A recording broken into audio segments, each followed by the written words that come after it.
How's it going, ScrubGamers? Welcome back to another video here at ScrubGames, and today we are back with another of our Understanding How to Build series where we go over each of the leaders in a given set to help you understand how to build them to suit you and your playstyle. And for today's one, we have Lando Calrissian being the last one from the main set. After this, we'll go on to the starter ones, but for now, we're on to the last leader of the series.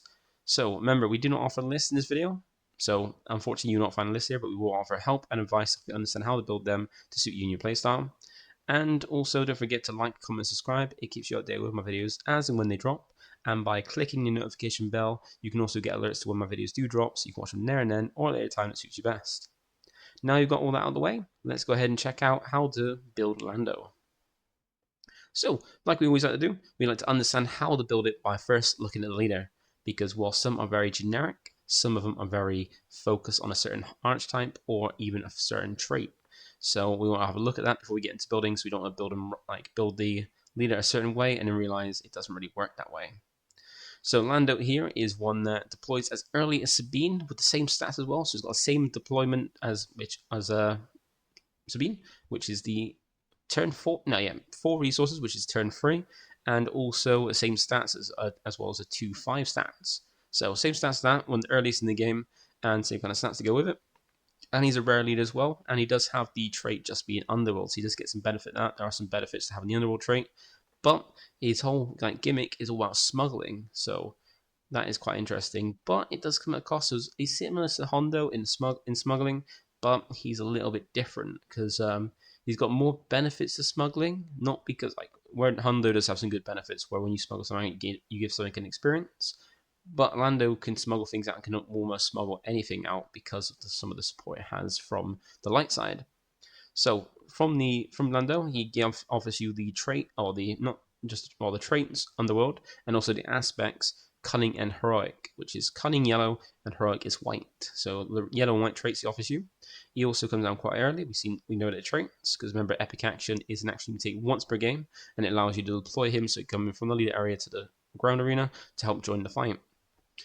Now, what Lando wants to do is all-round smuggle, because his effect is in the leader area, or it's both the same in both areas, not really much difference depending on what the action wants to do. So what is in the leader area, he wants to tap himself for the action, so tapping as a cost, to then play a card using smuggle, so a card from your resources using the smuggle keyword, and it costs 2 less, and then as well, you defeat a resource you own and control. So you can smuggle things out for basically the same cost they have, or even cheaper, what the actual cost from your resources, but you do lose a resource every time you do it. So you'd have to be careful if you smuggle multiple times a turn. Then, unfortunately, with Lando's effect, you're going to be losing resources. So it does have a downside, but you can kind of mitigate that, but it's a little bit hard to do so. And then when you do deploy him, his effect is just an action, so you have to tap on everything, just action. Play a card using smuggle. It costs 2 less, and you defeat a resource you own and control, and you can only use this effect when he's in the leader area once each round. So you can basically, on his deployed turn, smuggle out 2 things cheaper, but then you're losing 2 resources that turn, which is not the greatest. And we can kind of do it quite well because it allows you to play out resources, but then you don't have to go too high, because if you're playing something out cheaper from your resources, you don't have to worry too much about about losing options. But that's what he basically wants to do. So now also remember, he does have a showcase as well, like all leaders.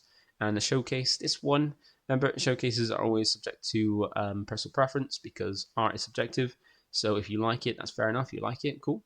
If you don't like it, fair enough. You don't like it, cool. In this case, I think it's one of the better of the showcases. I feel like half of them are pretty nice and half of them aren't that great. And he is one of the better of the showcases. It looks pretty nice, even looks like Donald Glover, and just really cool showcase. Really nice with the background, with the Millennium Falcon behind him, and also just how his pose as well, perfect there. So there are some quite cool cards, some nice cards you get with it is Tech, allowing you to basically give everything smuggle, and then you got DJ here as well, being a very good choice for smuggle. So these two together are a very good combination that you might think that could be a great way to mitigate Lando's downside of having to defeat a resource. But there's a little bit of problems to that. Now, Tech is basically a staple for Lando, because it's already a heroic card, so you can play it without the aspect penalty in Lando. It's a cheap free cost, same stats as Lando as well, at 2-5, and it's great because it can smuggle out on himself. He's a smuggle cost, so you can even smuggle him out with Lando for 2, which is pretty cool, cheaper than what it actually is. And his effect allows you to give every friendly resource you control smuggle, and each card that gains smuggle by this effect basically has a smuggle cost being its cost plus 2 and its aspect icons.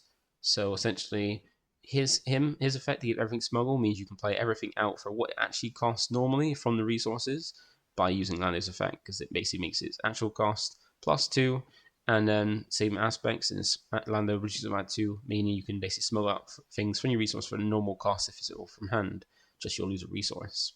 And DJ is a great one because you might be thinking DJ is great for Lando because his effect when smuggled allows you to take an enemy resource, and then when that unit leaves play, that resource's owner takes control of it. I think the only problem is that where you you don't own the resource, you just take control of it. So the thing with Lando is when he defeats resources, he wants defeats one that you own and control. And now where you're taking a resource from your opponent, you don't own that card because it's your opponent's, so you can't sack it off by Lando. So even though it would be a great combination, you think that'd be amazing. Unfortunately, DJ doesn't mesh completely with Lando because you can't basically sack off the resource you play you take from DJ for Lando's effect. And even then, if you do DJ out, you have to resolve the whole effect of Lando, which would be to essentially smuggle out and then defeat a resource, and then DJ's effect, of when played using smuggle, will then take a resource. So you have to wait a turn after to do it. But even then, it won't do it because you don't own the resource you've taken. So do bear that in mind. So now we're going to the asset penalties, because remember, with your leader, you also get access to a base. And depending on which base you choose, you get a certain kind of aspect combination, and you've got 4 different options. So Lando provides you with Heroic, being white, and Cunning, being yellow. Now, this combined with a base gives you one of 4 options. So if you go with a blue base, which is Vigilance, you have access to white, yellow, blue. If you go for a command base, which is green, you get access to white, yellow, and green. If you go for aggression base, that gives you access to white, yellow, and red. And if you go for a yellow cunning base, being yellow, you get access to white and 2 yellow aspects, giving you double yellow. Now you might be thinking, what are the benefits of these aspects? Because each aspect has an identity. You might be wondering what benefits they have. Well, if you go for Vigilance, which is blue, the whole kind of identity of blue is playing defensively, with the ability to heal damage from units of base, remove dangerous units for play using effects and also events, and also protect your base from enemy attacks. Now this is an aspect that is perfect for anybody who likes a patient playstyle, likes to grind out games, and enjoys that. So that's the kind of aspect you kind of like. Blue might be a good kind of fit for you with Lando. Now if you wanted to go for green, green is the command one, so it's more of like a ramp strategy. So it's got a lot of ramp in it to increase your resources outside of the usual turn resourcing. And what commands you do is to accelerate your resources and call upon lots of units or strengthen the units you already have in play. And this is an aspect that is perfect for anybody who wants to overwhelm their opponent with a massive board presence, because you're going to be doing very well by basically hopefully you get your ramping up. And a nice thing with Lando is if you ramp up, you can get more resources. So you don't really worry too much about losing a resource because you're ramping up and gaining resources quicker to not have to worry about it, and even smuggling out some bigger things as well. So if you like that kind of strategy, command is a good one to go for. Now you also have aggression, and just like the name suggests, because it's red, the name suggests it's a very aggro color, which what's basically is all about damage. So what aggression wants to do is attack with a maximum efficiency and dish out loads of damage, be it to your opponent's base or units.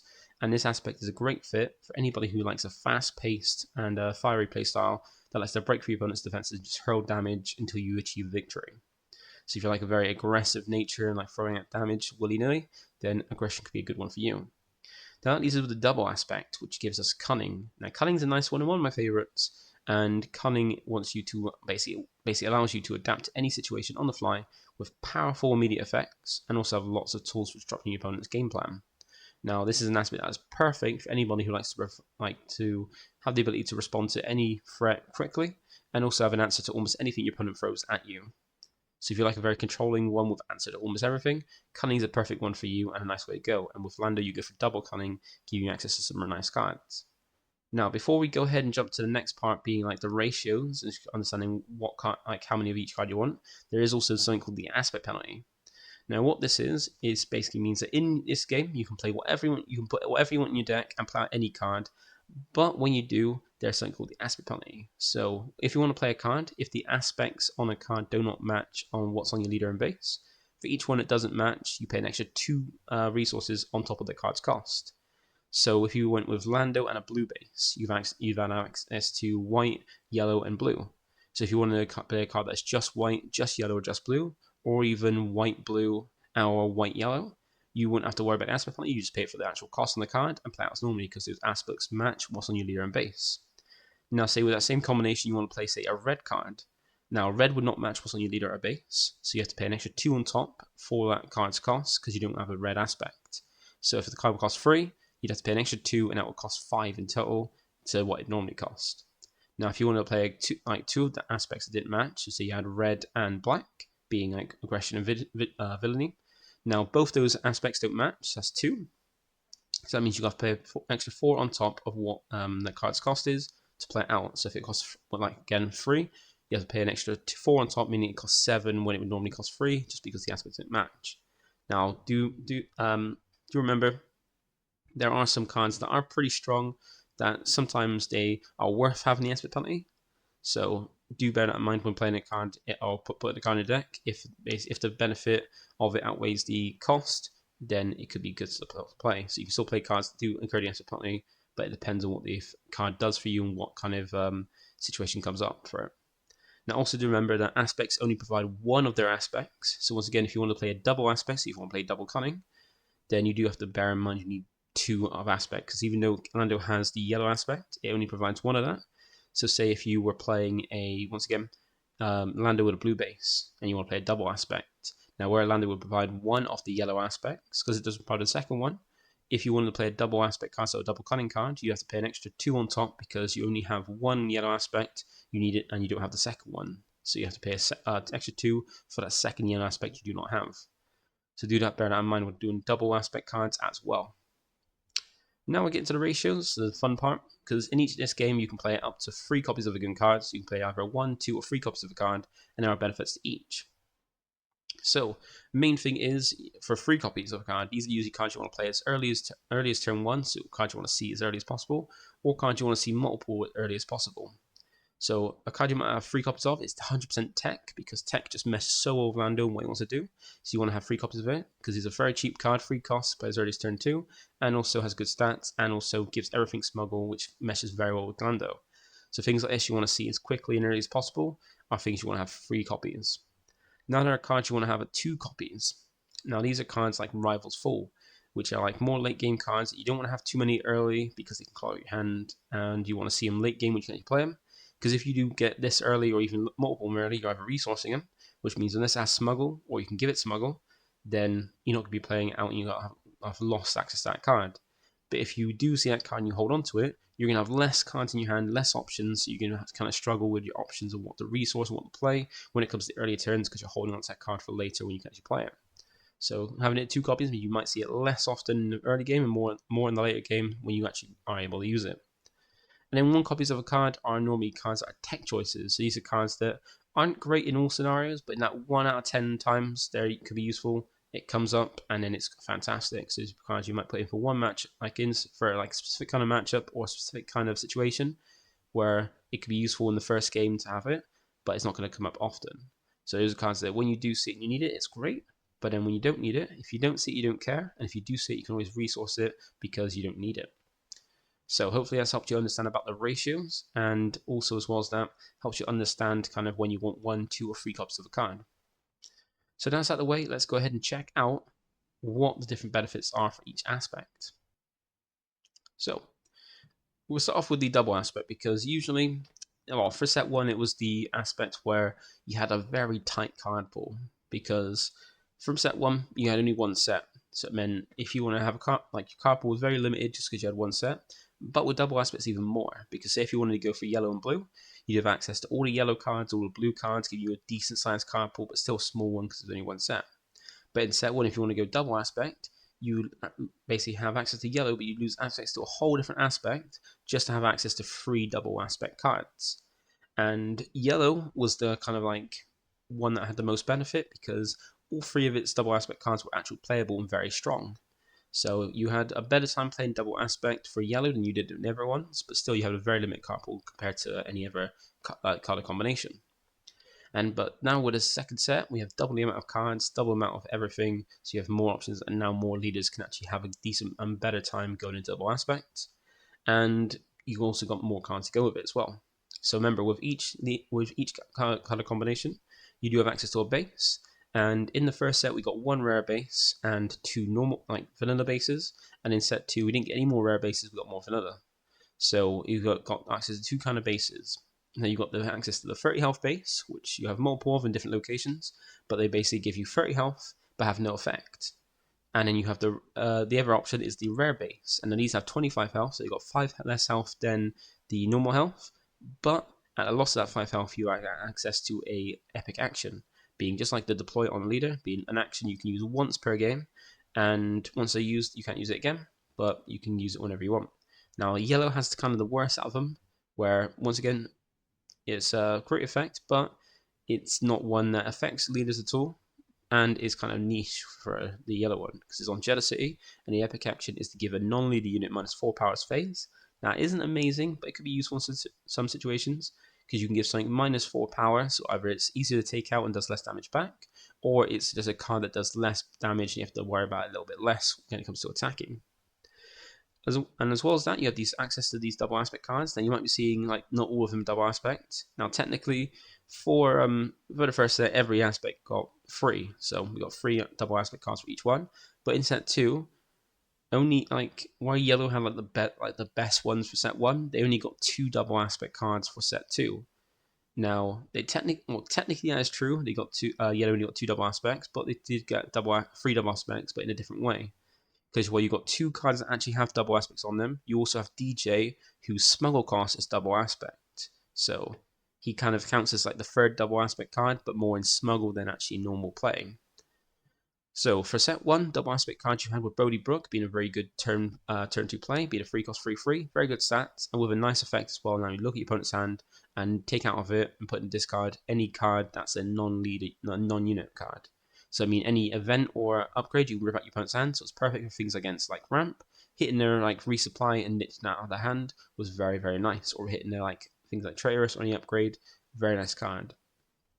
You also have Cantina Bouncer being a 5 cost 3/5, so not the best stats, but not too bad.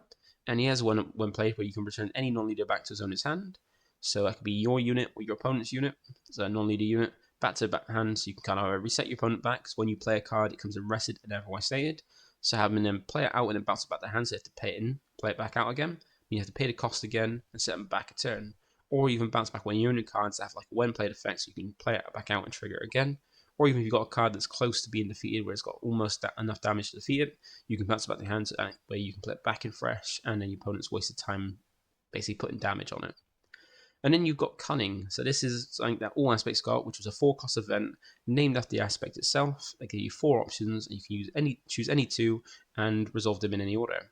Now, Cunning had probably the best options because all of them are very, very good. So add the option either return a non-leader unit with 4 less power back to his owner's hand, so kind of doing the same as Cantina Bouncer, just a more restricted, which we already know is really good. Or you can give a unit +4 power for this phase, so it makes something a lot stronger, so it hits harder to your opponent's base, or it can then be more powerful to take out a unit you might not have been able to otherwise. You can exhaust 2 units, so like tap things down, hold them off from attacking or being used any action effects, which could be very good for disruption. And the last one being making an opponent discard a random card from their hand. Now they didn't get to choose, it's random, so they have to shuffle their hand, pick a card at random, discard it, which could be a nice bit of hand control, being something that kind of yellow does pretty well, and also potentially hit something they might not want to lost. Now those are the first 3 you got, the first set 1, and with set 2 we got some more additions. So you got New Adventure, being a nice 2-cost event that allows you to return any non-leader unit back to his hand that costs 6 or less. But then that owner may play out the unit back for free. So you're normally not going to want to do it on your opponent's unit, but you might want to do it in yours. And the great thing about this is that you can do it on units like Boba Fett's Fire Spray or Fett's Fire Spray, because when Boba's out as your leader, when you have Boba as either a leader or a unit, when it played, he readies himself. So it could be one that you attack with, bounce back the hand, then after he's attacked, put it back out again. It comes basically then readies himself so it can attack again. Nice benefit of that for just 2 resources. Or even trigger things that have one play like Boba, Bode, and Cantina Bouncer. When one play, they give her an effect. Just tackle them, or after playing out, put them back in, put them back out, back in again for cheap, so that way you can trigger the when played effects a lot cheaper than basically playing a whole never card of it, copy of that card. It's a very nice card, very cool. And you got Final Showdown. Now this is a card that makes it so if you're playing double aspect or you play against double cunning, you have to watch out, because if they got enough damage, enough cards on board to do damage to your base that would end you, to end the game, you have to watch out, because if you take the initiative while they've got 6 resources, they can always play this and then finish you off straight in that turn. Because what it allows you to do is ready each unit you control, but then there's a downside to it, being that you at the end of the turn you lose the game. So it's like an all or nothing, go in for this one. So you can ready everything, but if you don't win the game that turn, you lose. But usually when you do this, you are going to make sure like you've got enough damage to win the game, otherwise you just basically lost it. And then we have DJ. So I've only put this on Lando's because the only really benefit he has as a double aspect card, true double aspect card, is in Lando, because you can reduce the smuggle cost and not be double aspect but a bit less, and have the benefit of paying him out for free costs rather than 2, thanks to his own effect, Lando's own effect, and tech as well. And you can use that to kind of take your opponent's units. And if you've got a good way to kind of defeat a unit, or if you can like smuggle in that card you've taken, you can get a benefit of like not giving back the card. So you do have to worry about that, and we've already gone over about why it kind of doesn't mesh 100% with Lando. So that's double aspect. Now let's get into the other combinations. So first off, we've got the Vigilance one, the blue. Now the base effect you get for this one, for the rare one, is a security complex, and the effect it gets that is basically might be worth the loss of 5 health, is give a shield token to a non-leader unit. So fortunately you can't give it to Lando to keep him on board, to kind of keep him protected. That is a shame, but you can always give a shield token to one of your other units. And you've got some pretty nice units in blue that basically work with Lando. So you've got things like Yoda being a very nice one, gives you a bit of restore, a bit of heal, good stats to his cost, and also when he's defeated, you can choose any number of players. Remember, you yourself are a player, so you can choose yourself, and each player draws a card. So you can choose yourself, not your opponent, so you draw a card when he's defeated. You also have things like Village Protectors, being a nice little sentinel that is shielded to kind of keep attacks away from Lando, so when you do deploy him early, even though he hasn't got the best stats, he can be protected by your sentinels. Then you got some good like later game ones. So you got Ray as a way to kind of heal damage on units, but even like on Lando and stuff. And if you heal damage on a unit that's not heroic, you give a shield token to it as well. It's got very good stats as well, being a 4 cost 7, and this is one you can even like resource and then smuggle out if you've got tech and Lando, to kind of not worry about using hand much and using like your resource, because since you're losing a resource anyway, hand kind of works well with if you've got tech out, you can always resource what you want to play and then play it out, and then you're not using anything from hand, you're using something you just basically resource, so you're kind of not losing anything. And you've got some other big units like Obi-Wan being a nice one, being a nice big sentinel, big cost of 4/6 sentinel, but when defeated you can give it 2 experience tokens to a unit. So like just giving 2 experience to something when it's defeated is very nice. But then if it's a force unit, you also get the draw cards. You get an extra benefit with force, but still 2 experience when it's defeated to something is very useful. You can even keep Lando maybe around a little bit longer. And you got Luke being a very nice one. 7 cost 6/7. Restore 3, so when it swings it's healing 3 from your base. And when it's played, you can give an enemy unit -3 for your phase. But then if that same turn one of your friendly units was defeated, you can give it -6/6 instead, which is a very nice benefit. It can even kill most things. So that's some nice benefits you get from the light side of blue. And for the non-light side, you've got some pretty nice cards. You've got removal effects like Take Down and Follow Dragon. Like Take Down being able to take down even Lando himself by defeating any unit that has 5 or less remaining HP. And then even Follow Dragon as well, allowing you to defeat any non-leader unit with 5 or more power. So you've kind of got some nice event options. And you even got things like Sogi that you can smuggle in, and also smuggle in for cheaper, because it's a 4 cost double blue. So if you're playing for hand, you get the aspect penalty of having to pay 6. But you can smuggle out for cheaper than it actually is, because the smuggle cost is 6 and 1 blue. So you can smuggle out for 4, which is normal cost, so you can smuggle it out better. And she's in like an extra sentinel because it's a 4/6, and if any of your opponent's units are upgraded, she gains sentinel. So kind of way to have sentinel down, and even have Pneuma outpost constables that keep sentinels out to keep Lando around. And it's a nice 4 cost with 2/6 to its cost as well. So it's big amount of bulk, not too much power, but still sentinel to kind of protect Lando. And even then, you've got some nice things like a covert strength being a very nice card. You can even smuggle for 1 as well, smuggle cheap.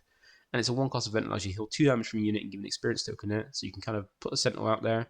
If it gets damage protecting Lando, you can either heal it and then give it more experience to kind of make it stronger and more bulky.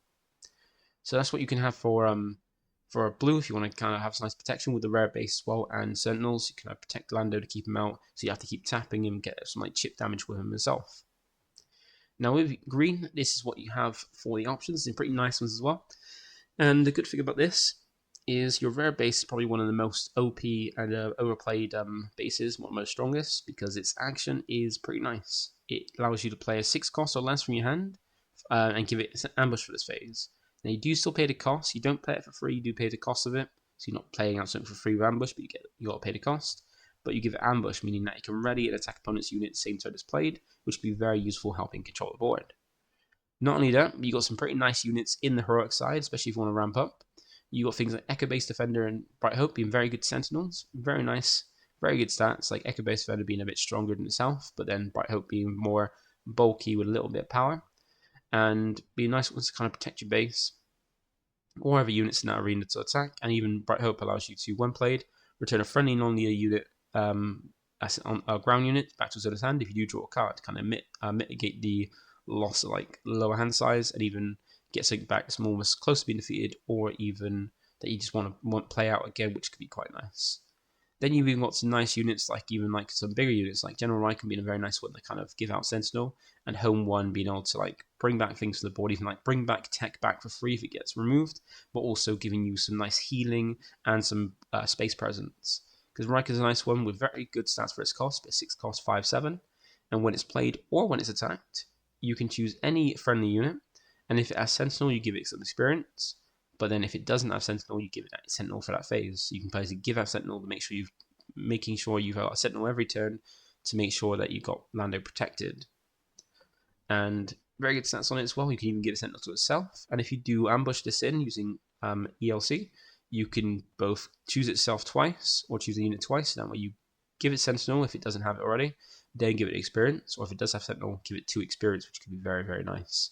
And the home one's pretty nice, very costly at 8 cost 7/7, but once again, if you're in green, you can potentially ramp up to it. And it has restore 2, so when it attacks itself, it heals 2 from your base, and it gives all your ever units restore 1, so when there are any ever units attacking what's on board, they're healing 1 from your base. And not only that, it can, when played, play out any heroic unit from your discard pile, and it costs 3 less, so if you're playing anything that costs 3 or less for completely free, play it out for nothing. And anything higher than that costs a little bit less. You can, as long as you've got more resources to pay for it, you can pay out some bigger things a little bit cheaper from your discard. So be able to play this back out if you lose tech, playing it out for free while having something in space could be very handy and very nice there. And you've even got U reinforcement, allowing you to spam at the board with some units, because it allows you as a 7 cost event, so very costly, but ramp, get up to it quickly. You can look at the top 10 cards of your deck, play up to any 3 units, up to 3 units with a combined cost of 7 or less, and play them each for free.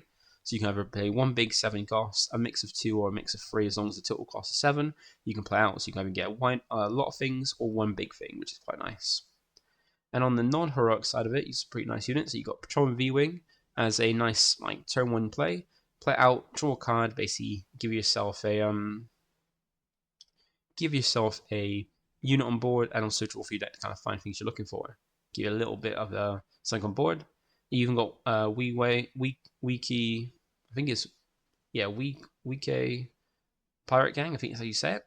But it's a 4 cost 3/3 that has ambush, and it's got a smuggle cost of 5.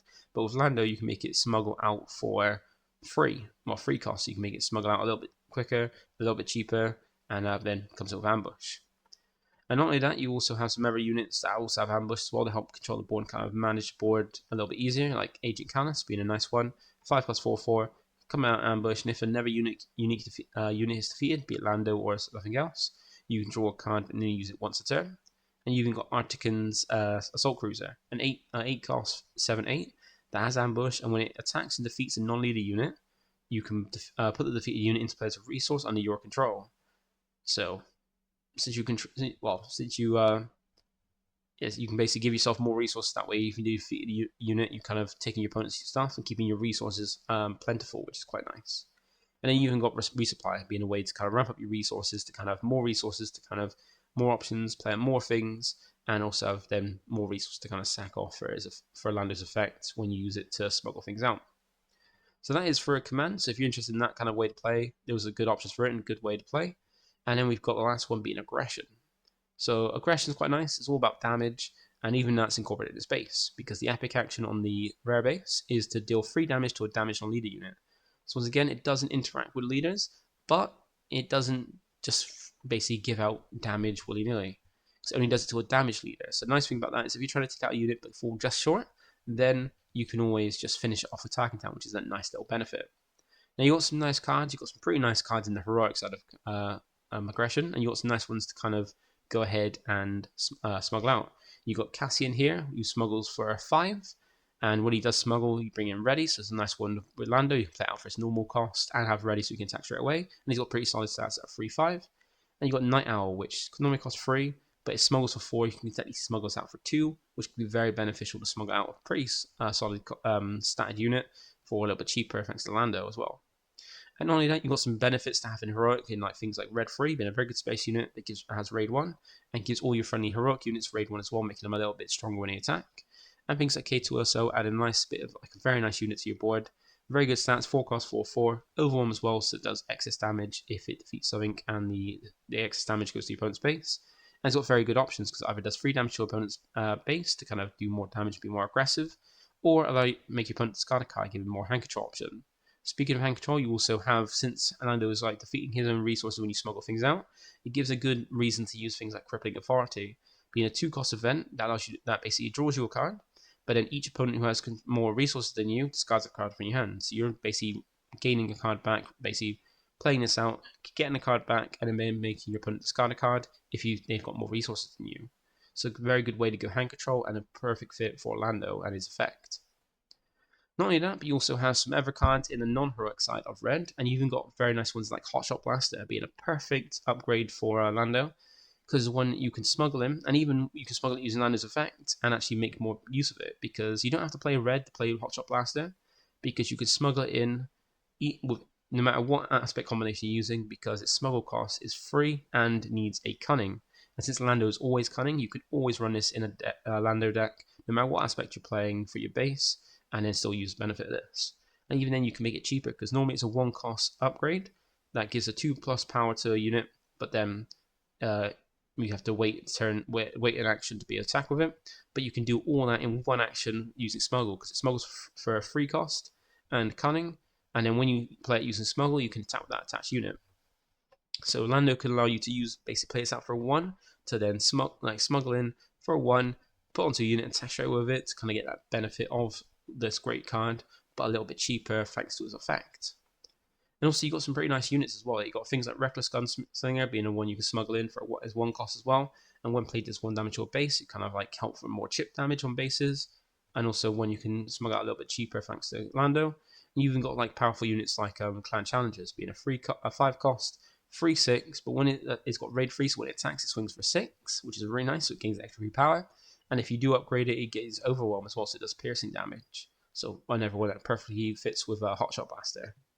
You also got some nice hand control routes as well, or cards for red, and that is in the form of like Force Throw, which gets more benefit if you have a Force unit, and then Pillage. So Force Throw is just a 1-cost event that makes you choose a unit, choose a player, and that player discards a card from the hand.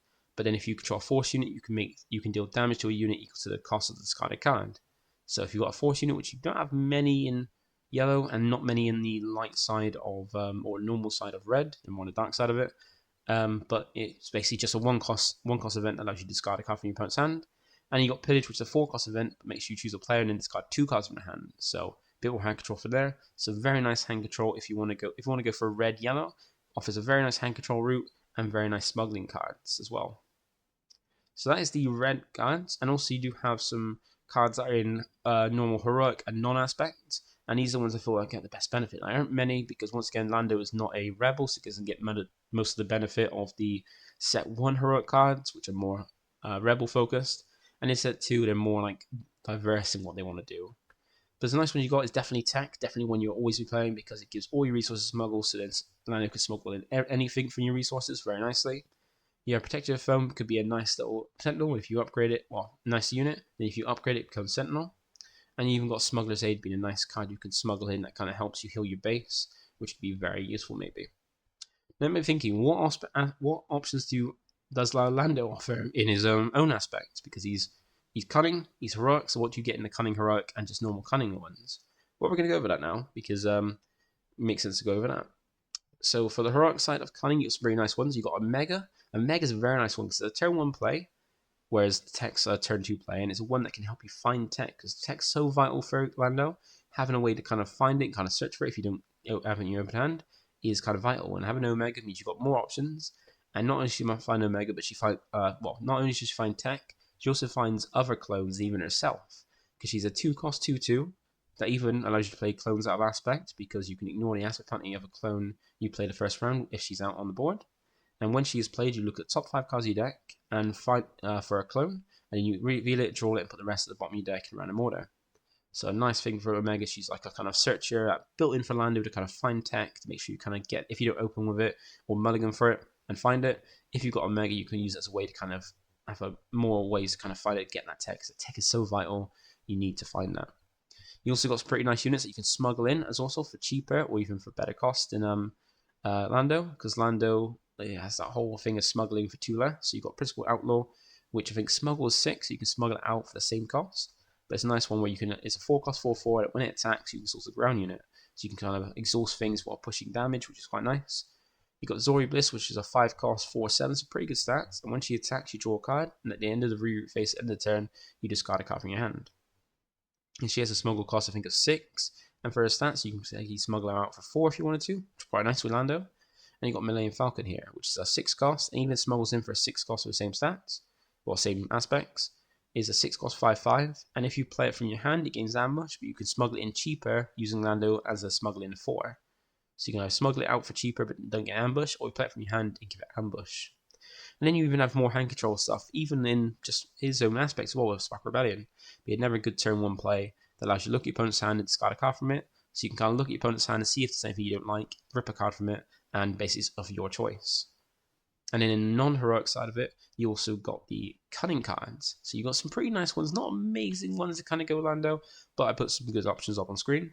So you got Outer Rim Headhunter, being a nice space unit, 2-cost 1/3. Has raid 1, so it swings a little harder than if it's attacked into. But when you attack, if you control your leader unit, which came up very earlier, you can exhaust any non-leader unit. So you can kind of keep tacking things down with Outer Rim Headhunter where you've got Lando out. And since Lando comes out quite early, you can get a good benefit of that. You even got Smuggler Starfighter, which once again benefits from Lando coming out early because there's a 3-cost 2/2 that can even be smuggled out. And when it's played, if you control another underworld unit, you can give an enemy unit a -3 power for that phase. You can kind of weaken something using this and have a space unit to kind of like make it so you like either so it's not doing as much damage in space arena or even in the ground arena what you control if you have Lando out, and Lando's an underworld card, so it pairs perfectly with Smuggler Starfighter. You even got some extra Sentinel spell with Gamorrean Guards being a 4-cost 4/4, which is the same. Which 4-cost is the same turn Lando comes out, and he's got a nice effect while you control another Cunning unit, which Lando is. He gains Sentinel, so you can play this out, then deploy Lando, and now Gamorrean Guards is the Sentinel to protect Lando.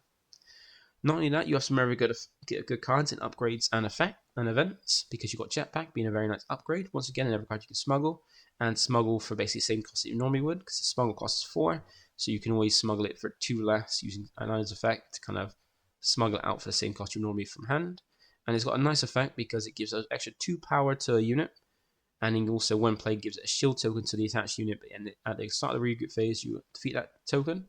But what you're usually going to do is put this on the unit so you can attack into your opponent's other units to kind of manage board, so you can make use of that shield token rather than lose it. So you can put it on the unit attack base, but then it's going to lose that shield, so you might as well make use of that shield and attack and like help control board. Another thing you have is Asteroid Sanctuary. Now this is a very nice one because it's a very cheap unit event that costs 2, but it allows you to exhaust enemy units to tap something down so it can basically rest it so it can't be used as turn or attack. And also give a shield token to a friendly unit, cost 3 or less. And remember that tech is a free cost. So you'll be able to use this to kind of, once tech's out, you use this to tap something down your opponent has so it can't attack or be basically used that turn, and give tech a shield so that way it's protected. Is a nice way to keep it around so you can keep using the benefits of its ability to give all your unit resources smuggle, but also having Lando kind of keep that benefit of it. So that is it for this one. So remember to like, comment, subscribe, because that is the end of the video and that's the end of them. But that is only the end of the ones in the actual main set, so we will then still go over the start deck ones. So the next one we'll be doing is going over Moff Gideon. So if you're interested in the start deck ones and want to understand how to build them, stay tuned because we're not over yet, but we're getting close to the end of it now. So that's it for today. Thanks for watching, and I'll catch you next one. Bye for now. Like a boss.